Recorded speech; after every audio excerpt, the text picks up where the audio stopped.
तो कैसे है दोस्तों, आज है हमारा डे 14 का वीडियो, यानी 14वें दिन का वीडियो है।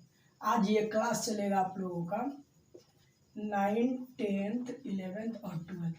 ये आप लोगों का रूटीन के अनुसार आपका क्लास हिंदी का है, ठीक है।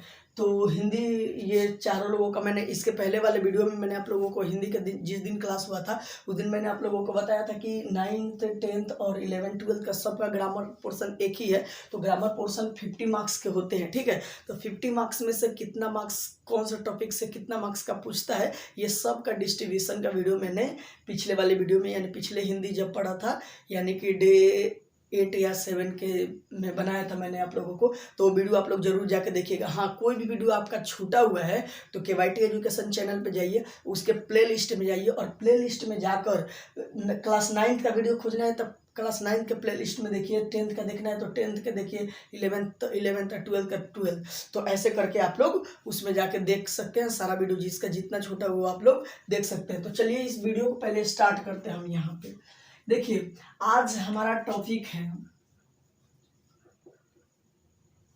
वर्णों के उच्चारण स्थान।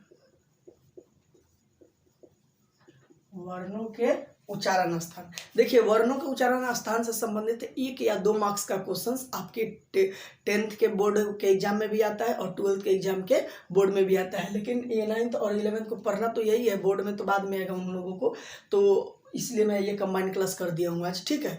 तो ये हमारा टॉपिक है वर्णों का उच्चारण स्थान। इससे संबंधित 1 या 2 मार्क्स का क्वेश्चन रहते हैं। जैसे आप लोगों ने देखा होगा कि जैसे पूछ दिया कि क का उच्चारण स्थान क्या है, या ऐसे पूछता है कि इनमें से किसका उच्चारण कंठ के द्वारा होता है। ये सब अपने लोगों ने देखा होगा या बहुत सारे पेपरों में देखा होगा। तो ये उसी टॉपिक से आपका 1 या 2 मार्क्स का क्वेश्चन पूछता है। तो 1 या 2 मार्क्स के लिए हम चलिए यहाँ पे लिखवाते हैं। सबसे पहले तो इस साइड में हम लिखेंगे उच्चारण स्थान।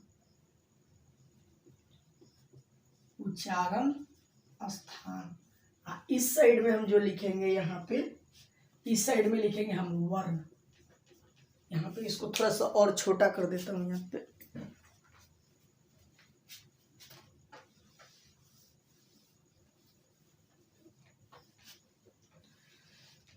क्योंकि उच्चारण स्थान क्या होता है कि छोटा होता है, ठीक है।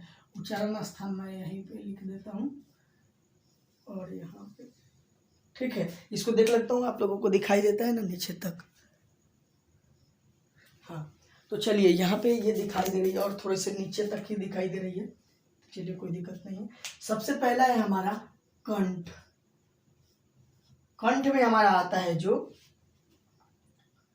क आता है, ख आता है, ग आता है, घ आता है, अ आता है, आ आता है और ह आता है।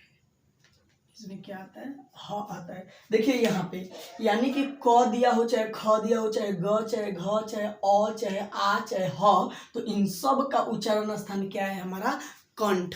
क्या है उच्चारण स्थान? कंठ। तो इसको कैसे याद करेंगे कि एक पहला वाला यानी अ आ और 4 गो ख वाला यानी कवर्ग का, तो क ख ग घ 4 हो गया और 2 अ आ 1 ल का ह, ये तीनों का उच्चारण स्थान यानी सब का उच्चारण स्थान क्या होता है? हमारा कंठ। दूसरा है हमारा तालु। तालु, तो यहाँ पे दोनों जो ई होता है और यहाँ पे च, छ, ज, झ और एक होता है य और एक होता है तलाबेश, ठीक है। तो तालु से देखिए, तलाबेश उसको इसीलिए बोला जाता है तलाबेश, यानी तालु से उसका उच्चारण होता है। तो तालु से हमारा उच्चारण होता है, देखिए दोनों ई का यानी ई छोटी ई बड़ी दोनों का उच्चारण स्थान तालु है। तो ई च छ ज झ चारों रहेगा और फिर ईयर लव का य रहेगा और तलाबेश रहेगा, ठीक है। तो इन सब का उच्चारण स्थान क्या होता है? तालु होता है हमारा। इन सब का उच्चारण स्थान क्या होता है? तालु होता है। अगला है हमारा मूर्धा।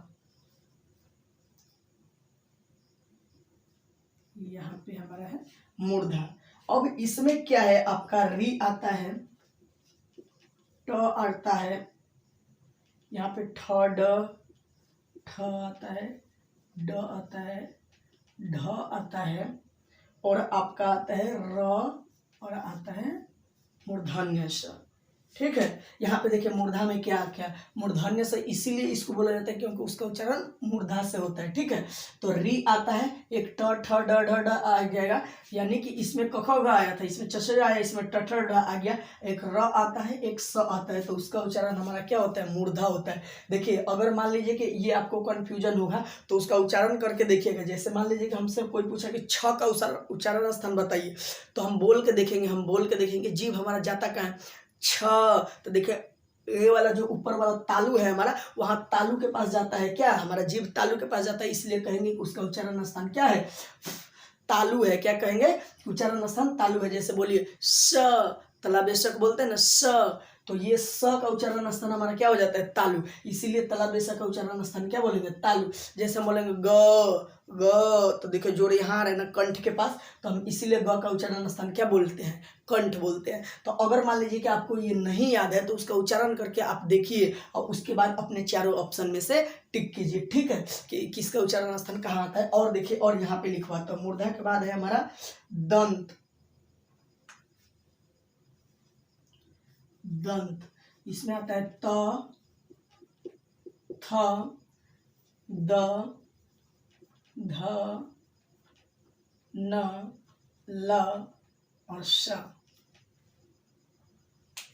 ये देखिए इसमें दंत में आता है हमारा त, थ, द, ध, न, यानी तवर्ग, तवर्ग पूरा आ जाएगा, त थ द का पूरा आ जाएगा। उसके बाद यरलव का ल आता है और दंत स, दंत स इसीलिए उसको बोलते हैं क्योंकि उसका उच्चारण दंत से होता है, यानी दांत से होता है।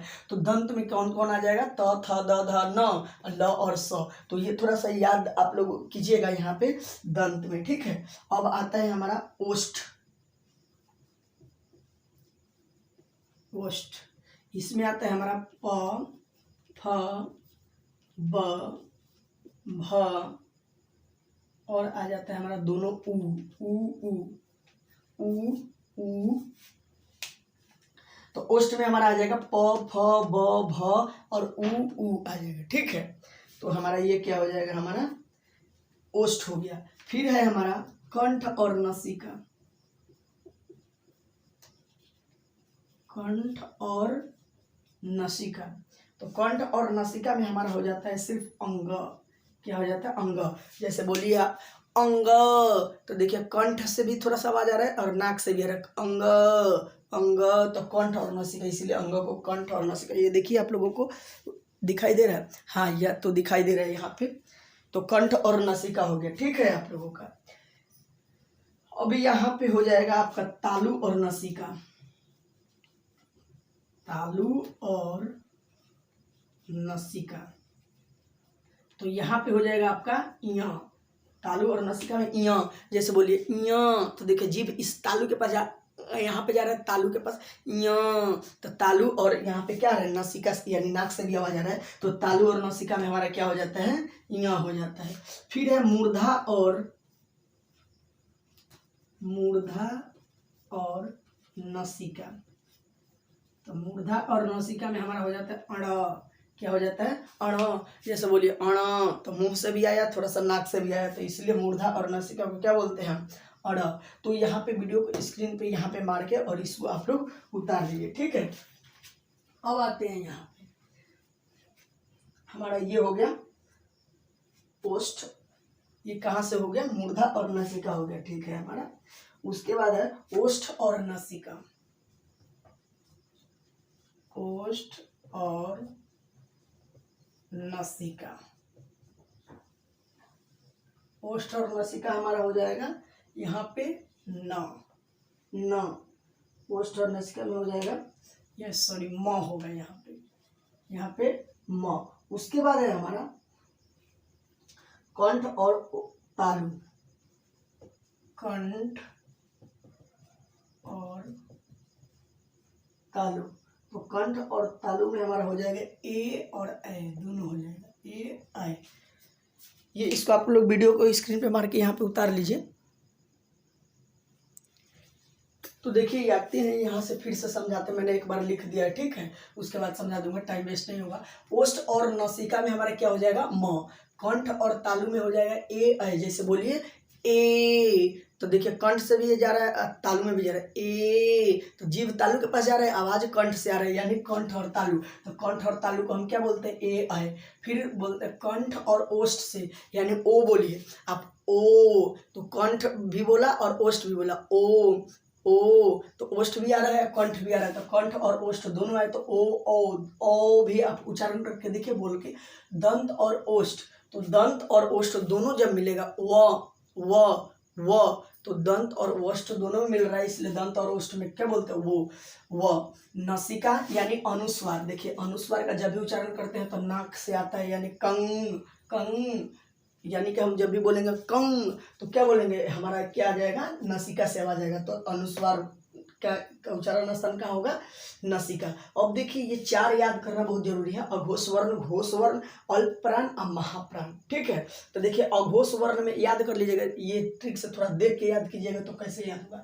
अघोष वर्ण में जो भी आपका ख को कवर्ग बोलते हैं, चचजा को चवर्ग बोलते हैं, टठर को टटवर्ग बोलते हैं, ये सब आप लोगों को पता है। तो देखिए अघोष वर्ण में क्या करना है, पहला और दूसरा रखना है, पहला और दूसरा, जैसे क ख ग में पहला क्या होगा क और दूसरा क्या होगा ख, तो क और ख रख दिए। फिर चचजा में आइए, च और छ रख दीजिए, च और छ हो जाएगा। फिर टठड़ा में आइए तो ट और ठ, मतलब पहला और दूसरा रखना है। उसके बाद तथदा में आइए तो त और थ, पफवा में प फ, आ तीनों स को रख दीजिए, यानी तालाब से दंस, यानी तीनों स और सभी वर्ग के पहला और दूसरा क्या होगा इसका, कि तीनों स और सभी वर्ग के पहला और दूसरा, यानी क वर्ग में क और ख, च वर्ग में च छ, टठड़ में ट ठ, तथद में त थ, पफव में प फ, आ तीनों स, इन सब को हम क्या बोलते हैं, अघोष वर्ण। क्या बोलेंगे, अघोष वर्ण।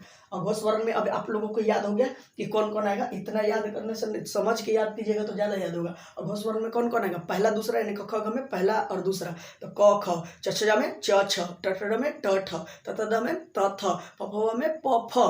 जब पफवा तक आइएगा तो यरल का मत जाइएगा, तीनों स लिख दीजिएगा, तलब दंसा, ये तीनों हो गया। और घोष वर्ण में देखिएगा आप लोग थोड़ा सा ध्यान दीजिएगा, हमने अब इसी का उल्टा है ना, तो क ख तो लिखा है मैंने, क ख तो लिख दिया, बचा 3 ग घ अंग, सब वर्ग में 2 लिखा है, च छ, तो बचा क्या, ज झ इ, तो जो 3 बचा है वो 3 इसमें आ जाएगा घोष वर्ण में, ठीक है। जैसे देखिए क ख तो हो गया, ग घ अंग, यानी सभी वर्ग के लास्ट तीसरा हो जाएगा, ये तो पहला दूसरा था, अब ये तीसरा चौथा पांचवा, तो ग घ अंग।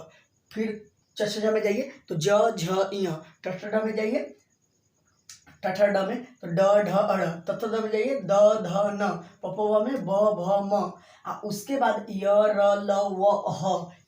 पहले क्या कीजिएगा घोष वर्ण याद करने के लिए कि सभी वर्ग के 3 लास्ट 3 ग घ अंग। फिर चचजा में जाइए तो च छ को छोड़ दीजिए क्योंकि वो तो घोष अघोष में है, तो हो जाएगा ज झ य, तो वो हो जाएगा हमारा। और उसके बाद जब ये पपवा तक कर लीजिएगा तो य र ल 3 गो तो इसमें भी आएगा, और व ह अलग से जोड़िएगा, व ह अलग से, इसमें भी 3 हो जाएगा, य र ल व ह। और उसके बाद अ से औ तक लिखना है, अ लिखना जानते हैं ना, तो अ आ, छोटी बड़ी उ बड़ा उ, ए ओ और री को छोड़ देना है, ठीक है।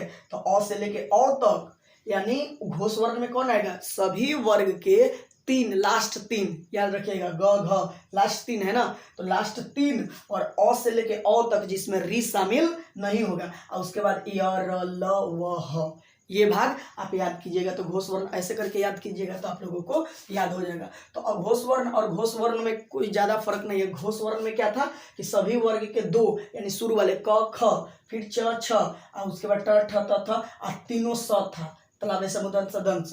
और घोष वर्ण में क्या है कि जो 3 बचा हुआ था, यानी क ख तो हो गया, बचा ग घ अंग, तो वो सब लिखते जाइएगा, पफवा तक प ब भ म हो गया, और उसके बाद य र ल व ह याद कर लीजिए, य र ल व ह, 5 चीज, ठीक है। तो हत, और उसके बाद अ से लेके औ तक लिख दीजिएगा, तो हमारा क्या हो जाएगा घोष वर्ण। अब देखिए यहाँ पे क्या है, अल्प प्राण। अल्प प्राण में आएगा पहला और तीसरा, क्या आएगा, पहला और तीसरा। यहाँ पे चाहे तो आप लोग लिख सकते हैं, यहाँ पे अल्प प्राण याद करने के लिए, यानी पहला और तीसरा, यानी क ख ग में देखिए पहला आता है क और तीसरा आता है ग, पहला तीसरा, और इसमें रख लीजिएगा 5वां, पहला तीसरा और 5वां, ठीक है। यानी कि पहला आएगा, तीसरा आएगा और 5वां आएगा। तो पहला क्या होता है क, तीसरा ख तो दूसरा होता है, तीसरा ग होता है और पांचवा क्या होता है अंग।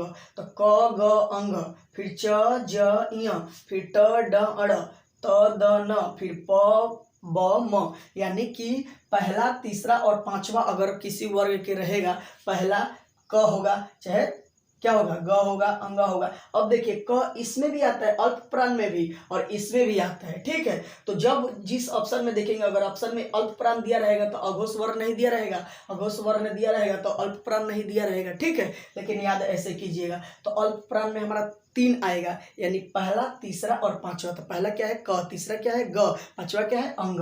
तो क ग अंग, फिर चचजा में आइए तो च ज इ, फिर टठड़ में आइए तो ट ड अड़, त द न, प में आइए तो प ब म।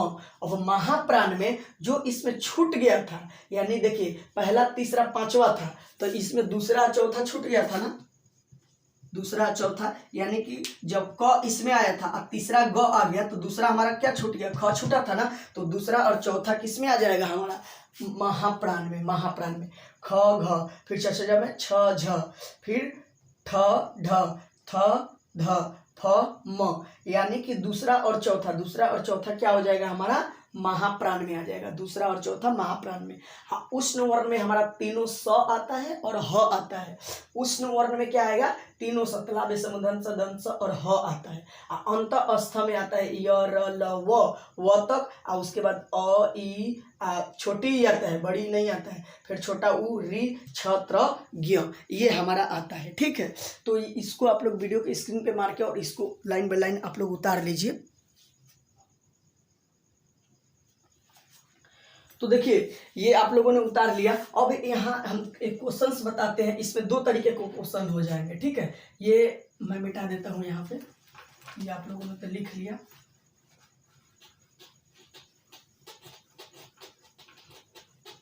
ये जितना लिखवा है इससे देखिए दो प्रकार के क्वेश्चंस हो सकते हैं।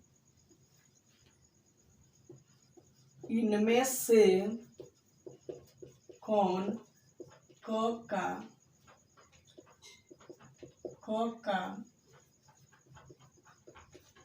उच्चारण स्थान है।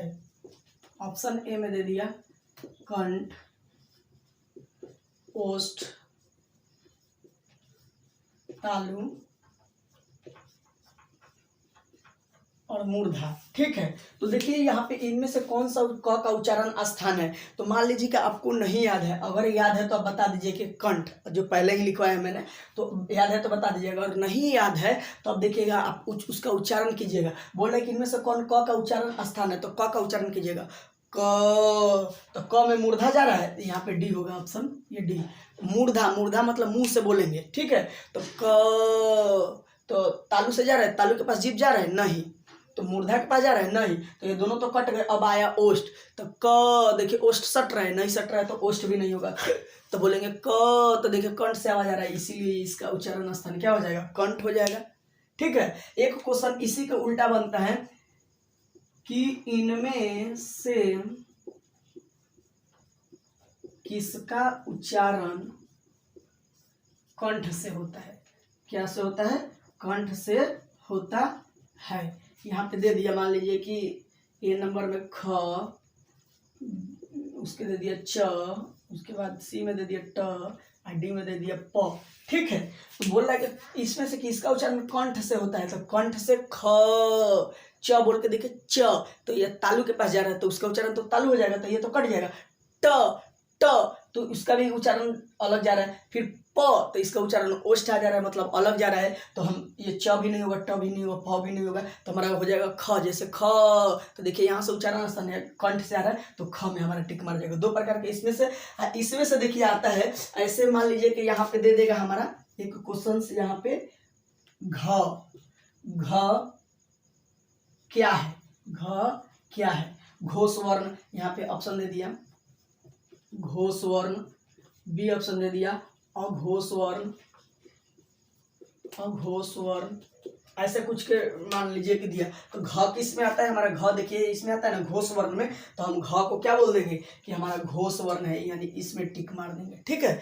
तो इस 3 प्रकार से क्वेश्चन पूछता है। एक तो उसका उच्चारण स्थान और उसका नाम दिया रहेगा, इसके बाद कंठ दे देगा, उच्चारण स्थान आपका दे देगा। वर्ण पूछेगा कि इनमें से किस वर्ण का उच्चारण स्थान कंठ से होता है, ठीक है, यानी कंठ से होता है। तो ऐसे इसमें से एक पूछ देगा कि कौन इसमें से अघोष वर्ण है, कौन अल्प प्राण है, कौन महाप्राण है, चाहे कुछ भी पूछेगा। तो ये हम जिस तरीके से अभी याद किए थे उस तरीके से हम लोग इसका आंसर बता सकते हैं। तो फिर मिलता है अगली वीडियो में। आपका यानी क्लास 10th का हिंदी सब्जेक्ट का 2 मार्क्स आपका कंप्लीट हो गया, ठीक है। 2 मार्क्स इसमें से रहेंगे ही रहेंगे, तो इसको आराम से पूरा उतारे हैं, उसको समझ के याद कीजिएगा तो समझिएगा तो ज़्यादा याद रहेगा। ट्रिक से बेटर होता है जो समझ के याद कीजिएगा। तो समझ के आप लोग याद कीजिए उसको, और 2 मार्क्स आप लोग अपनी मुट्ठी में रखें और वो याद हो सकता है। तो फिर मिलता है अगली वीडियो में। बाकी के लिए बहुत बहुत धन्यवाद। जय हिंद।